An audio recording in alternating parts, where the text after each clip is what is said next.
सावन की पहली तूफानी मानसून बारिश ने फालिया शहर में जल थल एक कर दिया। गजाली ग्राउंड और कब्रिस्तान मोहल्ला ईदगाह के करीब नहर में दो मुकामात पर शगाफ पड़ने से ग्राउंड झील का मंजर पेश करने लगा, जबकि कब्रिस्तान को भी खतरात लाहक हो गए।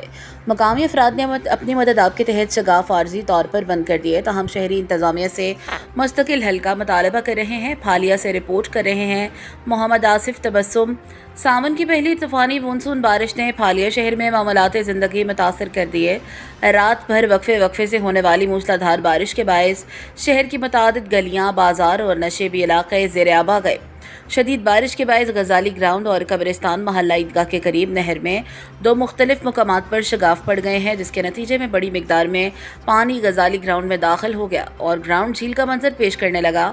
गजाली ग्राउंड में पानी जमा होने से मोहल्ला ईदगाह के कब्रिस्तान को भी खतरा लाहक हो गया, जिस पर अहले इलाका फौरी तौर पर मुतहरिक हो गई। ईदगाह कब्रिस्तान कमेटी ने अहले मोहल्ला के दीगर नौजवानों के हमरा अपनी मदद के तहत कई घंटों की मुसलसल मेहनत के बाद नहर के दोनों शगाफ आर्जी तौर पर बंद कर दिए, जिससे मजीद पानी आबादी की जानिब बढ़ने से रोक दिया गया। तहाँ मुकामी अफराद का कहना है गजाली ग्राउंड में अब भी बड़ी मिकदार में पानी मौजूद है और अगर मजीद बारिशें हुई या नहर दोबारा ओवरफ्लो हुई तो ये पानी कब्रिस्तान मोहल्ला ईदगाह और करीबी आबादी के लिए नुकसान का बायस बन सकता है। शहरियों ने इंतजामिया से मुतालबा किया नहर के किनारों को मुस्तकिल बुनियादों पर मजबूत किया जाए, गजाली ग्राउंड से फौरी पानी निकाला जाए और मुस्तकबिल में ऐसे वाक़यात से बचाव के लिए मौसर और पायदार इक़दाम किए जाएँ।